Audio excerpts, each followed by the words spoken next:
स्वागत है आप सभी का लक्ष्य क्लासेज के यूट्यूब चैनल पर। बच्चों, आज हम क्या करेंगे, फाउंडेशन बैच के अंतर्गत राष्ट्रीय प्रतीक टॉपिक को देखेंगे। और आपको मैं जानकारी के लिए बता दूं, इससे बाहर एग्जाम में एक भी क्वेश्चंस नहीं आएगा राष्ट्रीय प्रतीक से। ठीक है, चलिए देखते हैं क्या क्या है आपके राष्ट्रीय प्रतीक में। तो जो सबसे पहला राष्ट्रीय प्रतीक है हमारा तिरंगा, भारत का राष्ट्रीय ध्वज।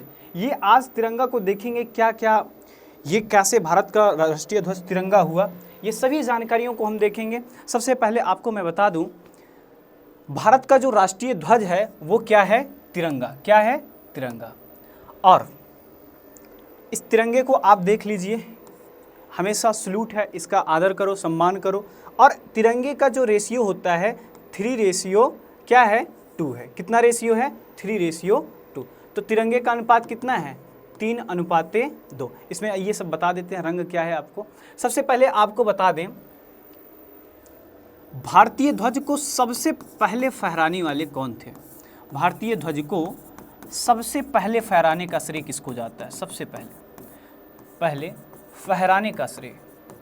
क्वेश्चन डायरेक्ट बहुत बार पूछा गया है, भारतीय ध्वज को सबसे पहले किसने फहराया था। तो आपका जो आंसर होने वाला है मैडम भीकाजी कामा। मैडम भीकाजी कामा, ठीक है, भीकाजी कामा। इन्होंने क्या किया था भैया, जो जर्मनी का स्टुगार्ट शहर था, जर्मनी का स्टुगार्ट शहर था, वहाँ पे क्या किया था, सबसे पहले भारतीय ध्वज को फहराया था। क्लियर है ये बात।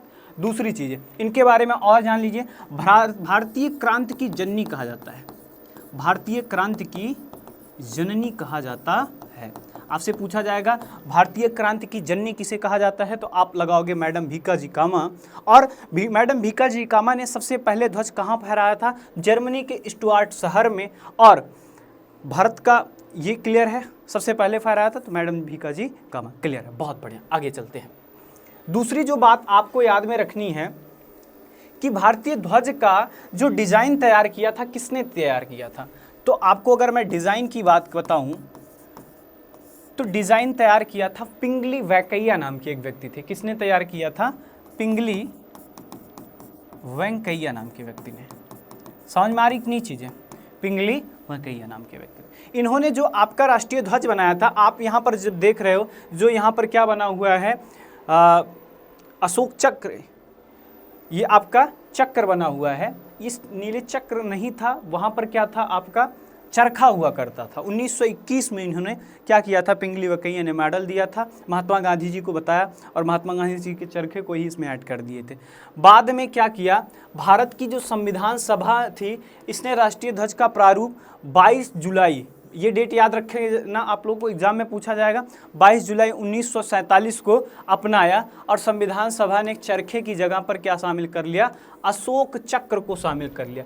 इस अशोक चक्र में कितनी तीलियां होती हैं, आप कहोगे 24 तीलियां होती हैं। कितनी तीलियां होती हैं, 24। और आपके समय में भी कितने घंटे होते हैं, 24 घंटे। तो ये दिखाता है कि भारत 24 घंटा ग्रोथ कर रहा है। ठीक है, भारत प्रगति की तरफ गतिमान है, और यही वो अशोक चिन्ह आपको दर्शाता है। यहाँ पर देखिए, सूर्य सबसे ऊपर होता है, तो ऊपर वाला रंग क्या है, केसरिया, याद रहेगा। बीच में क्या है, सफ़ेद, बीच में क्या है, सफ़ेद, और नीचे क्या है, हरियाली है, तो यहाँ पे क्या हो जाएगा, हरा। दूसरी चीज़ है, ये क्या है, आपका नीला रंग का चक्र है। ठीक है, नीला रंग का चक्र है। दूसरी चीज, केसरिया किस चीज का प्रतीक है, आपसे पूछा जाएगा। केसरिया ताकत एवं शौर्य का प्रतीक है, सफेद शांति का प्रतीक है, और हरा उर्वरता का प्रतीक है। किसका प्रतीक है, उर्वरता का प्रतीक है। दूसरी चीज आपसे ये पूछा जाएगा, ये नीला चक्र कहाँ से लिया, तो आपने अशोक स्तंभ देखा होगा, अशोक स्तंभ में, ठीक है, तो यहाँ अशोक स्तंभ से ये क्या किया गया है, लिया गया है। अब समझ में आ रही कि नहीं चीज़ें, बहुत बढ़िया। आगे चलते हैं। एक और क्वेश्चन आपसे पूछा जाएगा कि ध्वज संहिता कब पारित हुआ था, ध्वज संहिता कब पारित हुआ था। ठीक है, ध्वज संहिता, तो आपको लगाना है 2002। ठीक है, अब ध्वज के लिए वाद है, कुछ वाद हैं, वो वाद आपको जब हम उसमें पढ़ाएंगे पॉलिटी को, तो उस पॉलिटी में वाद को बताएंगे ध्वज के लिए कौन सा वाद हुआ था। ठीक है, तो आप इतनी चीज़ें समझ में आ गई कि नहीं चीज़ें, बहुत बढ़िया। तो आपने क्या क्या देखा राष्ट्रीय ध्वज में? भैया सबसे पहले आपने देखा कि भारतीय ध्वज को सबसे पहले मैडम भीकाजी कामा ने 1907 में जर्मनी के स्टुअर्ट शहर में फहराया था। उसके बाद भारतीय ध्वज का जो डिज़ाइन तैयार किया था पिंगली वेंकैया ने तैयार किया था, और वो पिंगली वेंकैया 1921 में महात्मा गांधी जी के चरखे को चक्र के स्थान पर जगह दिया था। ठीक है, बाद में क्या किया गया था, भारत की जो संविधान सभा थी, जब 22 जुलाई 1947 को ये कमेटी ने स्वीकार किया, तो उसने क्या किया, उस चरखे को हटाकर वहाँ पर अशोक चक्र को जगह दिया था। भारत के ध्वज का जो रेशियो है वो 3:2 है। ऊपर केसरिया रंग जो शौर्य का प्रतीक है, ताकत एवं शौर्य का प्रतीक है। बीच में सफ़ेद रंग है, वो शांति का प्रतीक है। और नीचे उर्वरता हरियाली का प्रतीक है, हरा रंग। क्लियर है? बीच में आपका एक अशोक चक्र है, इसका नीला रंग होता है, इसमें 24 तीलियाँ होती हैं। ये सभी बात आपको क्लियर होना चाहिए। और भारतीय ध्वज का जो रेशियो होता है वो 3:2 होता है। ये बात आपको समझ में आ गई है कि नहीं? बहुत बढ़िया, आगे चलते हैं। अब ध्वज अनफर्लिंग और ध्वज होस्टिंग क्या होता है, इसको कभी डिटेल्स में चर्चा करेंगे। आप यहाँ देखिए राष्ट्रीय गीत। ठीक है, राष्ट्रीय गीत वंदे मातरम आपका क्या है, वंदे मातरम। सुजलाम सुफलाम मलयज शीतलाम वंदे मातरम। ठीक है, अब ये आपका जो वंदे मातरम है, सबसे पहले पूछा जाएगा ये वंदे मातरम किसने दिया था, वंदे मातरम किसने दिया था? तो आपने कहोगे आनंद मठ से संस्कृत में क्या किया था, किसने दिया था आपको? चलो, बंकिम चंद्र चटर्जी। क्लियर है? ये बात समझ में आ गई कि नहीं चीज़ें?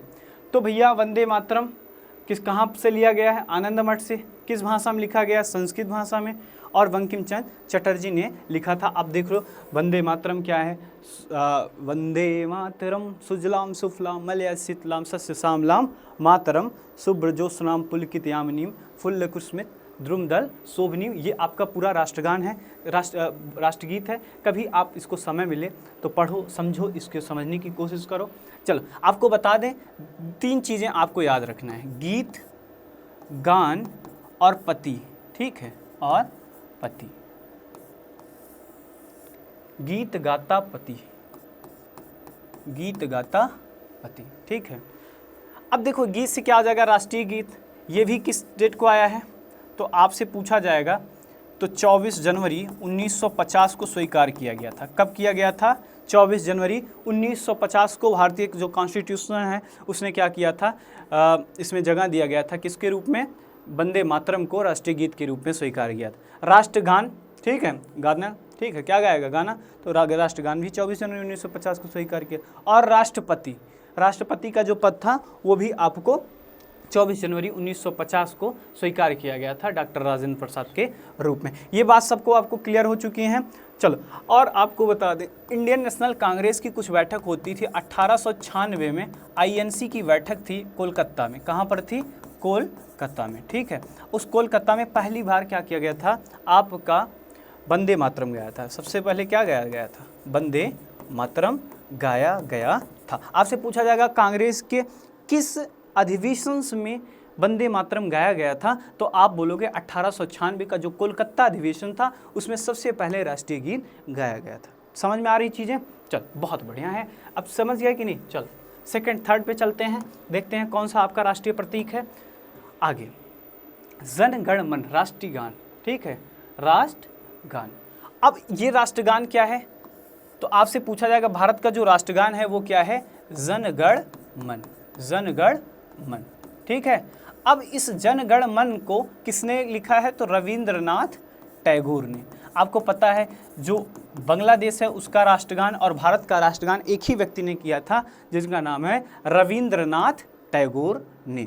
इसका टाइमिंग क्या है? अब जिस तरीके से, हाँ एक चीज़ और ध्यान देना, जो आपका राष्ट्रगीत है उसको गाने के लिए कितना समय लगता है? 1 मिनट 5 सेकंड कहेगा या 65। इसी तरीके से राष्ट्रगान को कितने मिनट में गाया जाता है? 52 सेकेंड में। अगर संक्षिप्त में बोलना है, ठीक है, तो संक्षिप्त में शुरुआत की लाइन और आखिरी लाइन को मिला के संक्षिप्त गान कितने का होता है? संक्षिप्त जो गान होता है वो कितने सेकंड का होता है? 20 सेकंड का होता है। कितने सेकंड का होता है? 20 सेकंड का होता है। अब ये बात समझ में आ गई चीज़ें, चलो बहुत बढ़िया है। अब थोड़ा सा आपको ये जानने की ज़रूरत है कि भैया रविंद्रनाथ टैगोर पर एक आरोप लगता है कि उन्होंने 1911 में जब राष्ट्रगान को सबसे पहले इंडियन नेशनल कांग्रेस की जो अधिवेशन हुआ था उसमें गाया था, तो उसमें जन गण मन तो बात सही थी, लेकिन जिन्होंने अधिनायक शब्द किसके लिए प्रयुक्त किया था? क्या ये अधिनायक शब्द सर्वोच्च सत्ता परम सत्य परमेश्वर के लिए किया गया था, या ये अधिनायक जो 1911 का दौरा किया था जॉर्ज पंचम के लिए किया गया था? बहुत लोग इस बात के लिए रविंद्रनाथ टैगोर की आलोचना करते हैं। समझ में आ रही कि नहीं चीज़ें? अब वो रविंद्रनाथ टैगोर ही जानते होंगे किसके लिए उन्होंने किया था। समझ में आ रही कि नहीं चीज़ें? तो आपको एक और चीज़ें समझना है कि 1911 में जॉर्ज पंचम भारत आए थे, ठीक है, और उस जॉर्ज पंचम जब भारत आए थे भैया, तो आईएनसी की बैठक थी 1911 में और कलकत्ता में थी। और कलकत्ता में क्या किया गया था? सबसे पहले राष्ट्रगान को गाया गया था, और राष्ट्रगान को जब गाया गया तो जनगण मन अधिनायक जय हो। तो लोग कहे भैया जनगण मन तो ठीक है, ये अधिनायक जय हो कौन है? क्या ये जॉर्ज पंचम है? तो वहाँ पे जवाब नहीं दे पाए। कौन?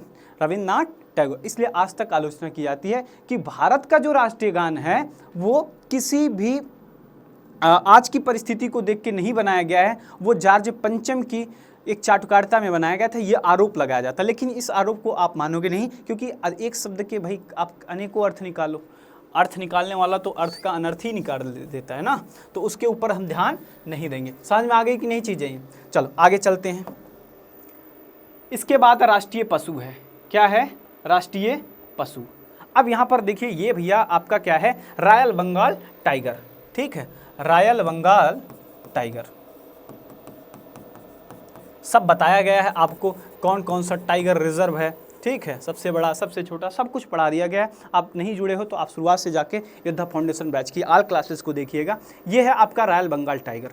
अब आपको जानकारी के लिए बता दें, 1972 से पहले क्या था? भारत का जो राष्ट्र पशु था वो क्या था? शेर हुआ करता था। क्या हुआ करता था? शेर। लेकिन 1972 से क्या कर दिया गया? बाघ को कर दिया गया। अब सबसे बड़ी मजबूरी क्या थी भैया? भारत शेरों के लिए नहीं जाना जाता। पूरे विश्व के 70% से भी ज़्यादा जो आपके बाघ पाए जाते हैं वो कहाँ पाए जाते हैं? भारत में पाए जाते हैं। बाघों के लिए सबसे बढ़िया जो क्लाइमेट है वो भारत है, और इसलिए आपको पता होना चाहिए 1973 में टाइगर प्रोजेक्ट बेहतर तरीके से चलाया जाता है जिम कॉर्बेट, आपके जिम कॉर्बेट पार्क में, और उसमें क्या किया जाता है? बाघों को बचाने का, संरक्षण करने का प्रयास किया जाता है। ये बात आपको समझ में आ रही कि नहीं चीज़ें? तो ये क्या है? बाघ कब बना भैया? तो आप कहोगे 1972 के बाद में क्या हुआ? बाघ भारत का राष्ट्रीय पशु बना है, ठीक है। उसके पहले 1972 के पहले भारत का राष्ट्रीय पशु कौन था? तो आप बाघ नहीं लगाओगे, क्या लगाओगे? शेर था। कौन था? शेर। ये शेर क्या है? इससे कम फुर्तीला होता है। बाघ क्या है?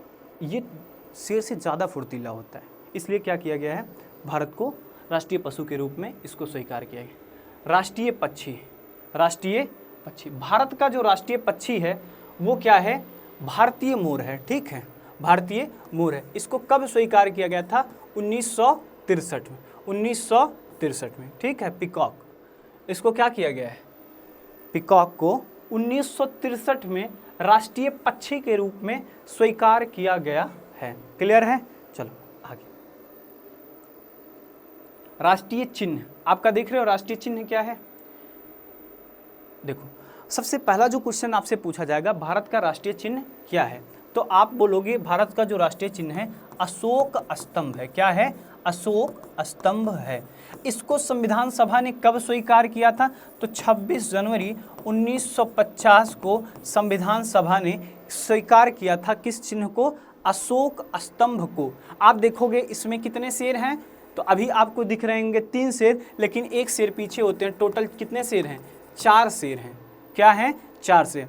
और आप यहाँ पर देखोगे भैया, तो आपके जो इस फिगर में देखोगे, बाएं साइड में बैल है, बाएं साइड में क्या है? बैल है, और दाएं साइड में क्या है? घोड़ा। दाएं साइड में क्या है? घोड़ा। और ये देखोगे तो ये क्या है? आपका अशोक चिन्ह है, अशोक चिन्ह है। यही अशोक चिन्ह कहाँ पर डाला गया है? तो भैया अशोक चिन्ह जो है यही आपके ध्वज में भी डाला गया है। समझ में आ रही? कितनी तीलियाँ हैं? 24 तीलियाँ हैं। ये बात समझ में आ रही है कि नहीं चीज़ें आप लोगों? और इसके नीचे एक टाइटल लिखा है सत्यमेव जयते, सत्य की ही विजय होती है। ये लाइन कहाँ से लिया गया है? तो सत्यमेव जयते लिया गया है मुंडोक उपनिषद से। कहाँ से लिया गया है? मुंडोक उपनिषद से। ये बात समझ में आ गई कि नहीं चीज़ें? तो कहाँ से लिया गया है? मुंडोक उपनिषद से। आप लोग जब IAS वगैरह बन जाओगे तो आपके कार में भी यही साइन देखने को मिलेगा। हम कामना करते हैं आप लोग बड़े से बड़े पदों पर जाएं। ठीक है, आगे राष्ट्रीय वृक्ष, राष्ट्रीय वृक्ष। इस राष्ट्रीय वृक्ष को देख रहे हैं, ये क्या है आपका? तो ये है बरगद। क्या है? बरगद। अब इस बरगद की आप एक खासियत पढ़ोगे, ये अपनी ताकत को क्या करता है? देखो यूनिटी कैसे बना, अपनी जड़ों को क्या कर, तनों को क्या करता है? ऐसे ही लटका देता है और क्या करता है? ताकत लेता है किससे? पृथ्वी से। ठीक है, चलो, तो इसको राष्ट्रीय वृक्ष क्या है आपका? बरगद। आगे चलते हैं, राष्ट्रीय पंचांग, राष्ट्रीय पंचांग। तो ध्यान दो, भारत का जो आधिकारिक राष्ट्रीय पंचांग है ये शक कैलेंडर है। क्या है? शक कैलेंडर है, जिसको कब स्वीकार किया गया था? 22 मार्च 1957 को राष्ट्रीय पंचांग स्वीकार किया है। तो 22 मार्च 1957 के पहले क्या होता था? तो पहले आपका क्या चलता था? विक्रम कैलेंडर चलता था। क्या था? विक्रम कैलेंडर चलता था। आपका जो देखोगे यही विक्रम संवत लिखा गया होगा। आपके जो संविधान का प्रस्तावना पढ़ोगे तो प्रस्तावना में कौन सा शब्द यूज किया गया है? विक्रमी शब्द यूज किया हुआ। ठीक है, याद रहेगा आपको। तो पहले कौन सा था? विक्रम कैलेंडर, बाद में शक कैलेंडर। अब भैया शक कैलेंडर क्या है? तो ये सौर्य पर आधारित है, सौर आधारित कैलेंडर है। किस पर आधारित है? सौर आधारित। और ये क्या था आपका? चंद्र आधारित है। ये दिक्कत करता है, चंद्रमा पे जितने भी आधारित हैं, चाहे आपके त्यौहार वगैरह देखोगे सब चंद्रमा पर आधारित, सूर्य और चंद्रमा। तो जो सूर्य पर आधारित होते हैं उनकी डेट तो क्लियर होती होगी, ठीक है, लेकिन जो चंद्रमा पे हैं वो उनकी डेट फिक्स नहीं। जैसे सूर्य पर आधारित आपका मकर संक्रांति है तो या तो 14 को होगा या 15 को, लेकिन इसमें चंद्र पर आधारित जितने भी त्यौहार होंगे आप उनकी फिक्स डेट नहीं बता सकते कि उस महीने में किस डेट को आएगी। ये समझ में आ रही कि नहीं चाहिए? तो ये किस पर आधारित है? चंद्रमा पे आधारित है। विक्रम कैलेंडर में कितने हैं? चंद्रमा पे जो आधारित होते हैं वो 354 डेज के ही होते हैं, इसलिए खामियाँ रहती हैं। तो इसलिए इसको किसको अपनाया गया है? 1957 में। शुरुआत में तो ठीक था, विक्रम संवत चला। भारत का जो संविधान का प्रस्तावना वगैरह थी विक्रम संवत में लिखी उठी, लेकिन बाद में उसको कहा गया भाई दिक्कत कर रहा है, इसको हटाओ। ठीक है, लेकिन हम लोग कौन सा कैलेंडर अपना रहे हैं? ग्रेगोरियन कैलेंडर को अपना रहे हैं, जिसमें जनवरी से लेकर दिसंबर तक को हम मानते हैं। समझ में आ गई कि नहीं चीज़ें? चलो अब देखो 9वां, राष्ट्रीय जलीय जीव, राष्ट्रीय जलीय जीव। ये क्या है आपका? गंगा डॉल्फिन। क्या है? गंगा डॉल्फिन। गंगा डॉल्फिन। इस गंगा डॉल्फिन को आप देखोगे तो सबसे पहले इसके बारे में आपको जानकारी दे दी। गंगा डॉल्फिन हमेशा ताजे पानी में रहती है। ताजे पानी मतलब स्वच्छ जल रहेगा, ऐसा भी नहीं कि गंदा जल हो, स्वच्छ जल में पाया जाएगा। ठीक है, दूसरी चीज़ें क्या है? ये पानी के अंदर में सू सू की आवाज़ करती है। क्या किसकी आवाज़ करती है? सू सू की आवाज़ करती है। कौन? गंगा डॉल्फिन। इसलिए इसको सूसू या सूस भी बोलते हैं। एक बार भैया आरओ में आया था सूस, भारत राष्ट्रीय जलीय जीव क्या है, उसमें बहुत सारे ऑप्शन थे और सूस भी था। बच्चे सोच रहे थे गंगा डॉल्फिन तो दिया ही नहीं है, ऑप्शन ही नहीं है, मिस प्रिंट हो गया। मिस प्रिंट नहीं, इसी गंगा डॉल्फिन को सूस बोला जाता है। क्या बोला जाता है? सूस, क्योंकि ये पानी के अंदर में सू सू की आवाज़ करती है। कैसे? सू सू की। चल आगे, गंगा नदी डॉल्फिन है जिसे 18 मई 2010 को राष्ट्रीय जलीय जीव घोषित किया गया था। समझ में आ रही कि नहीं चीज़ें? बहुत बढ़िया। आगे एक और चीज़ें देखो, राष्ट्रीय विरासत पशु, राष्ट्रीय विरासत पशु। आपका राष्ट्रीय विरासत पशु क्या है? हाथी को राष्ट्रीय विरासत पशु का दर्जा 2010 में दिया गया था। तो आपका पूछा जाएगा राष्ट्रीय विरासत पशु कौन सा है, तो आप सीधा सा क्या कौन सा ऑप्शन लगाओगे? हाथी को। राष्ट्रीय विरासत पशु कौन सा है? हाथी। हाथी सबसे ज़्यादा किस राज्य में है? तो आप बोलोगे कर्नाटक राज्य में है, कर्नाटक राज्य में है। आपसे पूछा जाएगा कौन सा फेमस है, तो आप बोलोगे पेरियार, नागरहोल, कुद्रेमुख, ये सब क्या हैं जो आपके राष्ट्रीय उद्यान हैं फेमस हैं। किसके लिए? हाथियों के लिए फेमस। हाथी संरक्षण योजना से अगर पूछा जाएगा तो कब आई थी हाथी संरक्षण योजना? 1992 में। ठीक है, हाथी क्या है? भारत का विरासत पशु है। और शादी वगैरह में हाथी वगैरह जाती होगी आप लोग के, पहले आपके जब मम्मी पापा की शादी हुई होगी तो उसमें हाथी वगैरह, गणेश पूजन में क्या किया जाता है? हाथी वगैरह आजकल तो डमी हाथी ले जाता है, हवा, पता चला कोई लड़का ले गया, उसमें कोई सुई से चोंक दिया, लो हाथी क्या हो गई? अब हाथी कुपोषित हो जाएगी, तुरंत ही हवा निकल जाता है उसका। चलो आगे चलो, यहाँ पर ये समझ में आ गई चीज़ें। राष्ट्रीय विरासत पशु क्या है आपका? हाथी। आगे कौन सा है आपका? राष्ट्रीय मुद्रा भैया टका धर्मा टका कर्मा। ठीक है, टका धर्मा टका कर्मा, इसी के लिए पूरा विश्व मरता है जिस दिन। भाई आपके जीवन में पैसा सब कुछ नहीं है, लेकिन पैसा बहुत कुछ है। पैसे से ही पावर, पोजीशन, पर्सनालिटी, सब कुछ पैसे से ही आती है। ठीक है, यहाँ तक कि आप देखते होगे पैसा जिसके पास रहता है जाता होगा कोयले की तरीके से और आता होगा डायमंड की तरीके से। कहाँ पर? ब्यूटी पार्लर वगैरह में। तो पैसे से ही सब कुछ संभव है। राष्ट्रीय मुद्रा क्या है? भारत की जो राष्ट्रीय मुद्रा है वो क्या है? आपका रुपया है। ठीक है, और रुपये का जो साइन है भैया, ये देखो, आज इसके बारे में भी चर्चा करेंगे, उदय कुमार ने जब दिया था। चलो अब आपसे पूछा जाएगा कब भारत सरकार ने इस साइन को स्वीकार किया था, रुपये को, इसको, तो आप कहोगे 15 जुलाई 2010 को इस साइन को स्वीकार किया था। किसने दिया था? तो आप कहोगे उदय कुमार ने। उदय कुमार ने इस साइन को दिया गया था। अब ये साइन कैसे बना होगा, जरा इसको सोचो। ये साइन जो है रोमन का आर और देवनागरी के इस दोनों शब्दों से, देवनागरी का इसका रुपए, इन दोनों को मिलाकर क्या किया गया है? आपका रुपए का साइन बनाया। ये किस भाषा में है? तो ये आपका रोमन में है। किस में है? रोमन में। और ये किस में है? देवनागरी में। तो देवनागरी और रोमन दो शब्दों को मिला के किसने बनाया था? उदय कुमार ने। ठीक है, ये मुंबई IIT से पढ़े हुए थे, वहाँ के स्टूडेंट्स थे, तो इन्होंने ये किया था उदय कुमार ने। और भारत सरकार ने इसको कब स्वीकारा था? तो 15 जुलाई 2010 को। भारत सरकार ने कब स्वीकारा था? 15 जुलाई 2010 को। ये बात समझ में आ गई। दूसरी चीज़ आपसे पूछा जाएगा कि भारत में रुपए को सबसे पहले स्टार्ट करने वाला कौन सा था? तो आपने पढ़ा होगा भैया मिडिवल हिस्ट्री में, शेर शाह जो सूरी था उसने क्या किया था? सबसे पहले रुपए के प्रचलन स्टार्ट किया था। ये बात समझ में आ गई कि नहीं आप लोगों को? चलो बहुत बढ़िया। अब किसी दिन अभी कराएंगे 10 रुपये में किसका साइन होता है, 20 रुपये में किसका होता है, ठीक है, 50, 100, ये सब किसका साइन होता है, करवा देते, लेकिन अभी नहीं, कभी करा देंगे। ठीक है, चलो पूछा जाता है क्वेश्चंस वगैरह आपका उससे।